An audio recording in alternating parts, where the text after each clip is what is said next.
eu sou a Ana Vitória. Oi, eu sou a Marissandra. Oi, eu sou a Olga Santana e nós vamos fazer a ficha de avaliação do caso clínico do paciente que apresenta a síndrome do túnel do carpo.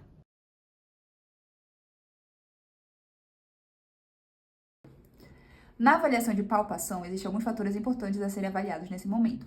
No caso da palpação óssea, nós podemos identificar algumas alterações ósseas do paciente, e na palpação de tecidos moles, podemos identificar alterações nos músculos e tendões. Além disso, é importante identificar a percussão de dor, então nós vamos perguntar para o paciente se ele sente alguma dor, identificar também as suas reações visuais. E visualmente, e também fazendo a palpação, vamos ver se existe eritema, que é a vermelhidão, o edema, e se a temperatura também está alterada, se está muito quente, ou a mão, no caso, que é onde a gente está avaliando, está muito gelada. Na parte de palpação óssea, existem algumas estruturas muito importantes a serem avaliadas no exame de punho, começando com o processo estiloide do rádio da ulna. O processo estiloide do rádio é aqui, na direção do polegar. A gente vai pedir para o paciente fazer um pouquinho de extensão, e a gente consegue sentir aqui. E o processo estiloide da ulna, eu faço uma flexão leve de punho e consigo sentir aqui, que está bem na cabeça da ulna. Os ossos do carpo, que eu posso sentir também na palpação óssea, é o osso escafoide, que ele está aqui bem na região da tabaqueira anatômica, então vou fazer uma extensão de dedo do polegar, eu consigo sentir o osso do escafoide. Na direção do terceiro metacarpo, eu consigo sentir o semilunar. Acima do processo estiloide da ulna, fazendo uma leve flexão de punho, eu consigo sentir o osso piramidal.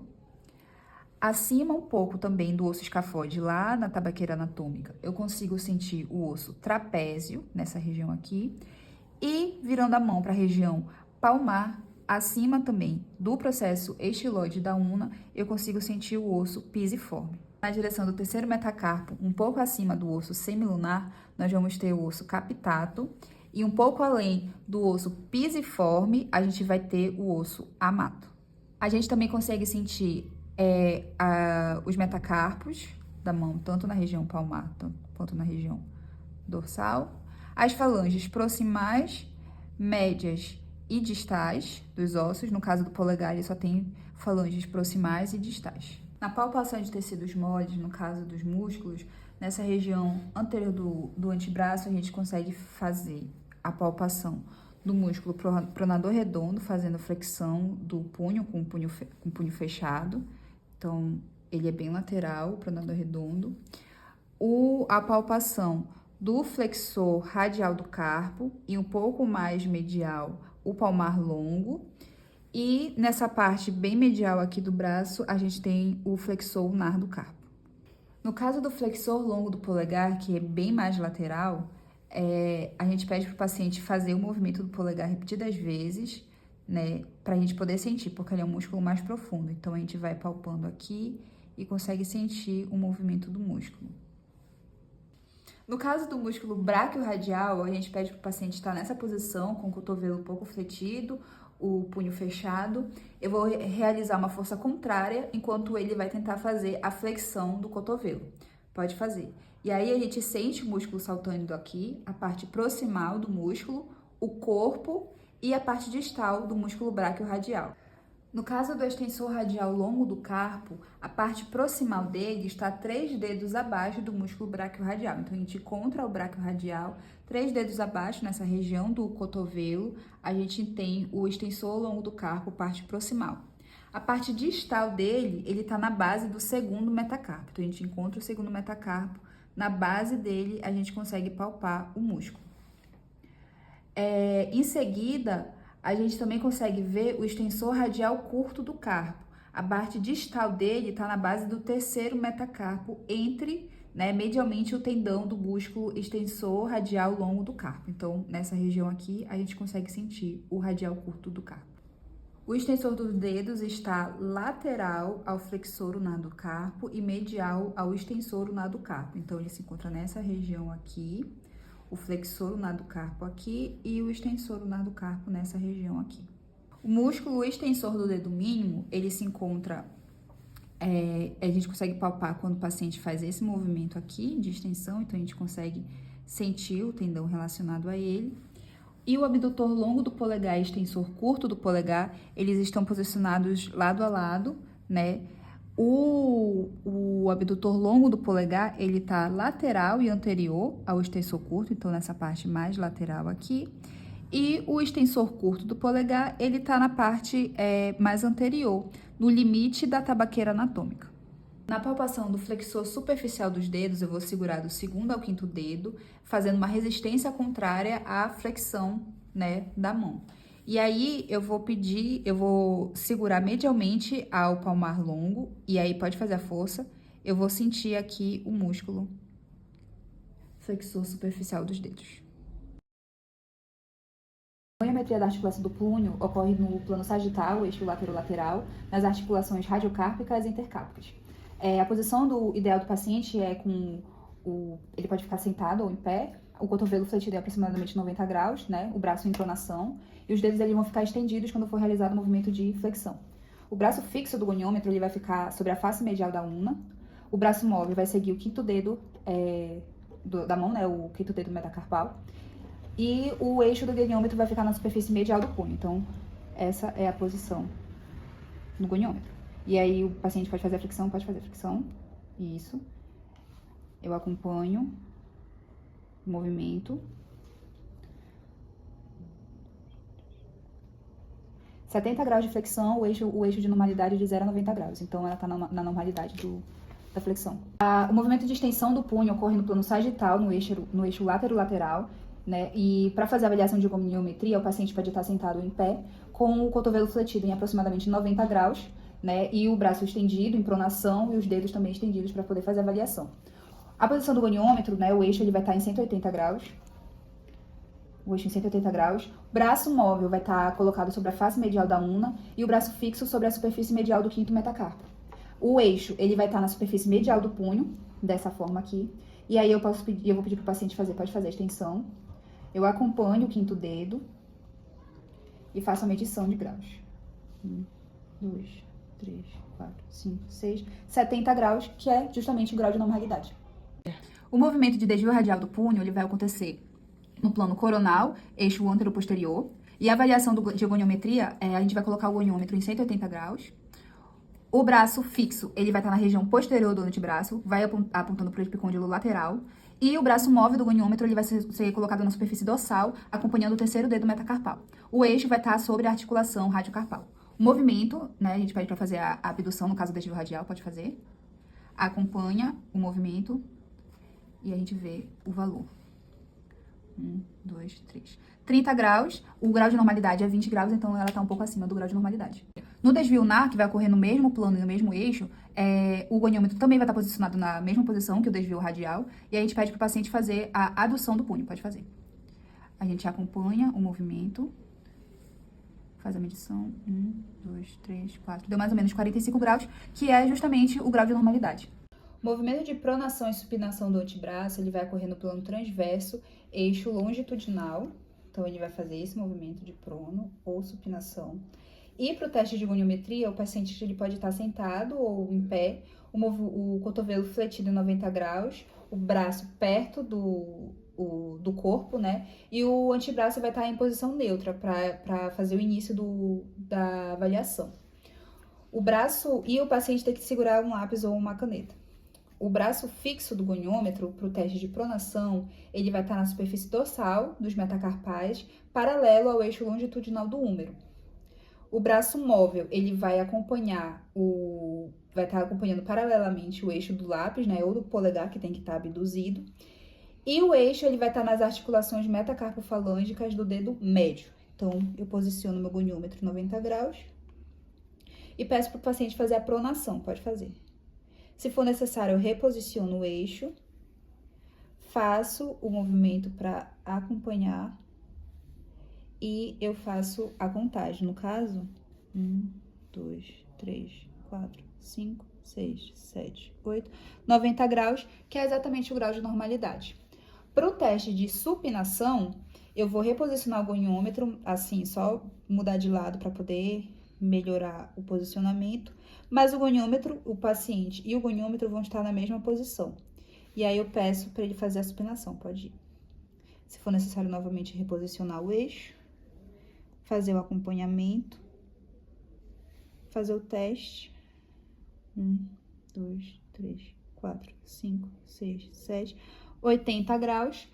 O grau de normalidade é 90 graus, então ela está um pouco abaixo do grau de normalidade.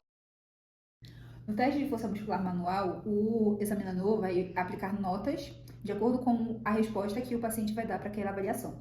No caso, a nota 0 é quando não há nenhuma evidência de contratilidade, ou seja, existe uma paralisia total naquela região que está sendo avaliada. A nota 1, existe uma leve contratilidade, mas sem nenhum movimento, então o paciente tenta se mover, a gente consegue observar que está tendo contração muscular, mas o movimento articular não existe. A nota 2 é quando o paciente completa a amplitude total ou parcial do movimento sem a gravidade, né, sem a resistência da gravidade. Na nota 3, existe o movimento da amplitude do movimento completa contra a gravidade, mas não existe uma resistência, ele não tolera uma resistência contrária àquele movimento. A nota 4, existe um movimento contra a gravidade, mas uma resistência parcial é aplicada. E a nota 5 é quando existe movimento total daquela articulação, com uma resistência total aplicada também.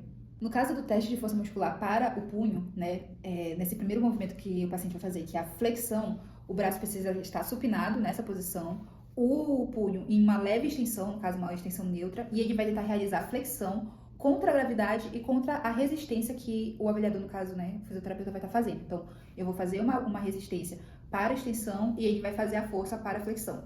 A gente pode estabilizar a articulação do cotovelo, segurar aqui nos dedos do paciente para fazer a força, pode fazer. E aí a gente vai observar a contração muscular, vai observar a força, se ele vence a minha resistência ou não, e se ele consegue realizar o movimento. No caso do paciente que apresenta a síndrome do túnel do carpo, a nota poderia ser menor que 5 ou até mesmo 4, de acordo com o grau, né, dessa disfunção que ele apresenta. Os músculos testados nessa avaliação é o flexor radial do carpo e o flexor ulnar do carpo. No caso do teste de força muscular para os músculos que são inervados pelo nervo mediano, ou seja, o flexor curto e longo do polegar, o paciente também vai estar nessa posição supinada e eu vou estar estabilizando agora a articulação do punho. A força que vai ser feita ao contrário, ou seja, a resistência, é na superfície palmar da falange proximal e na direção da extensão do polegar. E o paciente vai tentar fazer o movimento de flexão, ou seja, trazer a articulação metacarpofalângica em direção à palma. O movimento não existe nas articulações interfalângicas, ou seja, é só nesse movimento aqui. E aí eu vou estabilizar, pressionar aqui fazendo a extensão e ele vai tentar fazer a flexão. E aí a gente vai fazer a avaliação de força.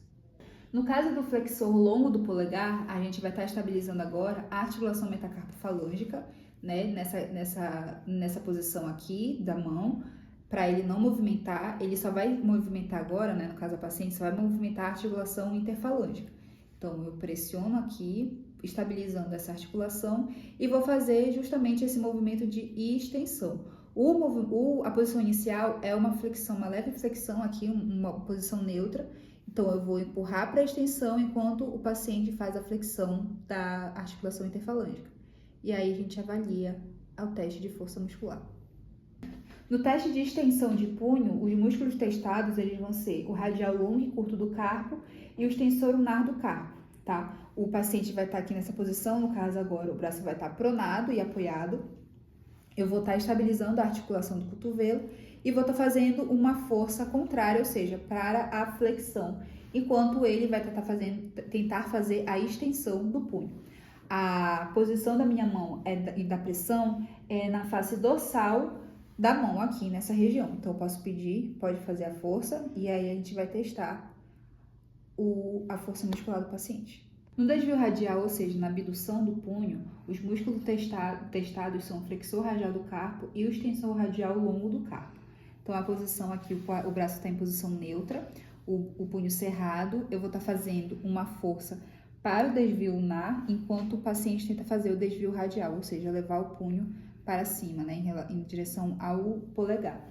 A gente estabiliza o braço, né, o antebraço, e pede para ele fazer a força contrária, enquanto eu faço uma força de resistência. No caso do abdutor curto do polegar, o paciente ele vai estar nessa mesma posição e eu vou pedir para ele tentar levantar o polegar perpendicular à mão. Enquanto isso, eu vou estar estabilizando o punho e vou fazer uma força contrária. Então, pode ir. E aí eu vou testar a força. No caso do desvio ulnar, ou seja, a adução do punho, a gente vai estar testando os músculos flexor lunar do carpo e extensor lunar do carpo. O paciente ele vai estar também nessa posição neutra. Nesse caso, ele vai tentar fazer o movimento de levar o punho em direção ao dedo mínimo, né? No caso, essa adução. Enquanto isso, eu aplico uma resistência contrária a esse movimento, estabilizando o braço, né? O antebraço, pode fazer a força. E aí a gente vai testar a força muscular do paciente. O dinamômetro manual, ele é um aparelho que permite quantificar a força de preensão e auxilia na identificação de fraquezas musculares. Como a gente pode ver no vídeo, a gente sempre compara os dois lados. No caso do paciente que possui síndrome do túnel do carpo, a força vai ser menor por causa dessa síndrome, né? E aí, a gente vai sempre comparar com a mão que não possui essa fraqueza muscular para identificar quais são as diferenças e o que pode ser feito. Esse aparelho é utilizado no processo de reabilitação, pois auxilia na prescrição de exercícios e na determinação do momento ideal para o retorno de atividade. O teste de Faley, a função também é ver se existe alguma compressão no nervo mediano do túnel do carpo. Então, o paciente ele vai estar com os punhos flexionados, assim, e ele vai tentar aproximar o máximo que ele conseguir e manter por 60 segundos. Se tiver formigamento, pode baixar um pouquinho. Se tiver formigamento na mão, é indicativo da compressão do nervo mediano. O teste de Faley inverso é quando eu vou pedir para o paciente estender o punho, né, afetado, que vai ser avaliado, e ele vai ter que apertar a minha mão. Então, eu vou estar aqui com a minha mão apoiada e vou pedir para ele apertar a minha mão. Enquanto isso, com o polegar oposto, eu vou estar comprimindo o túnel do carpo. Se tiver formigamento, é indicativo da compressão do nervo mediano. Então, a gente faz aqui para ele apertar minha mão, a gente faz esse movimento aqui. O teste de Tino vai identificar a irritação ou regeneração do nervo mediano. Então, a gente vai percutir o martelo de reflexo bem no trajeto do nervo mediano, na região do túnel do carpo, que vai estar logo abaixo da prega da flexão do punho, né? Então, a gente vai, quando vai pedir para o paciente fazer a flexão, ele vai identificar onde é que tem a prega de flexão, né? No caso da pele. E aí, se o paciente sentir uma sensação de choque, formigamento ou dormência nos dedos, é porque existe essa irritação ou regeneração do nervo mediano. Então, a gente vai fazer aqui, nessa posição, e vai percutir o martelo de reflexo. No teste de Durkheim, ele faz uma compressão direta no túnel do carpo e ele é o que tem mais especificidade, né, e mais sensível para quando o paciente é positivo para a síndrome do túnel do carpo. Então, o paciente vai estar com o punho em posição neutra e eu vou aplicar uma pressão com o polegar na região direta do túnel do carpo. Então, a gente vai fazer uma pressão nessa região, entre as eminências ternar e hipoternar. E aí a gente vai pedir para ele fazer uma leve flexão e eu vou manter essa pressão por cerca de 30 segundos. Se tiver dormência ou parestesia durante o teste, é positivo para a compressão direta do túnel do carpo. No teste de Froment, a gente vai avaliar a integridade do nervo ulnar. Então, o paciente vai estar com as mãos apoiadas, assim, nessa posição. A gente vai colocar uma folha de papel e vai pedir para ele segurar como uma pinça, né? A força vai ser entre o polegar e o dedo indicador. E aí, eu vou tentar puxar esse papel para fora. Se houver uma lesão do nervo ulnar, o paciente não consegue manter esse posicionamento, ele vai tentar compensar com uma flexão do polegar. Pode fazer, ele vai fazer esse movimento de flexão. E aí isso indica um problema na integridade do nervo ulnar. Então a gente vai puxar aqui e pedir para ele segurar. Os músculos que vão estar trabalhando nesse momento é o flexor longo do polegar, que vai ser inervado pelo nervo mediano. O estesiômetro é uma ferramenta fundamental na avaliação da sensibilidade cutânea, especialmente quando a gente vai mapear e analisar os dermártomos, que são áreas da pele inervadas pelas raízes nervosas, né, da medula espinhal. E aí, no caso da mão, a gente está analisando o nervo mediano. Ele é composto por vários filamentos, né, por várias agulhinhas de diversas espessuras. No caso, essa primeira espessura da agulha azul, ela é a mais fina. Se o paciente não recebe esse estímulo, a gente passa para o próximo mais espesso até que haja a resposta. No caso da avaliação clínica da síndrome do túnel do carpo, esse teste ele é muito utilizado para investigar as alterações sensoriais, porque vai permitir mensurar o limiar de percepção tátil nessas regiões específicas da mão, principalmente as áreas onde pode ter compressão do nervo mediano. Então, esses estímulos de diferentes intensidades, eles vão nos ajudar a identificar possíveis quadros de hipoestesia ou parestesia, que podem estar relacionadas à compressão do nervo mediano, e ela vai complementar os achados, né, e a avaliação clínica, raciocínio clínico, para identificar a própria síndrome e fazer as intervenções necessárias. No vídeo, a gente pode ver que a gente vai testando em várias áreas para ver se o paciente sente os estímulos e sempre comparando uma mão com a outra.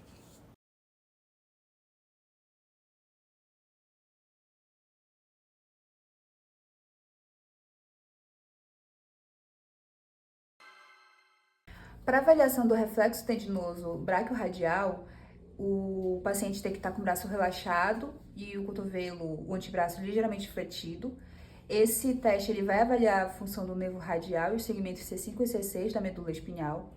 E o martelo de reflexos ele vai percutir o tendão do músculo braquiorradial, que está localizado na apófise estiloide do rádio. É importante que o paciente relaxe o braço o máximo possível para não influenciar, que não tenha nenhuma contração muscular e que, idealmente, ele não olhe para o que o examinador está fazendo para que isso não influencie na resposta. Então, eu apoio o braço do paciente, encontro aqui o tendão.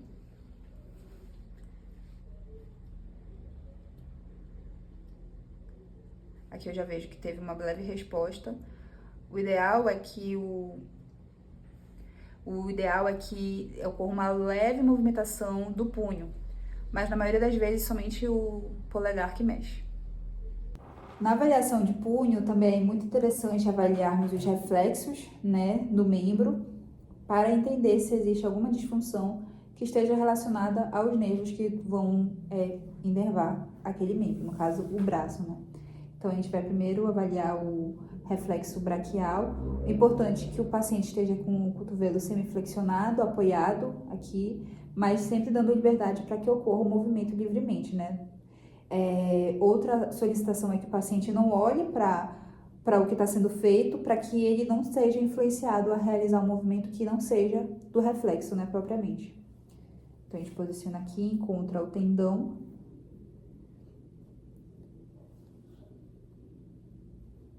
E aí a gente consegue ver um pequeno movimento. No reflexo tricipital, a gente vai deixar o paciente com essa posição de braço, pedir para ele relaxar ao máximo, pode relaxar bem. Isso. E aí a gente vai encontrar o tendão do músculo e bater com o martelo.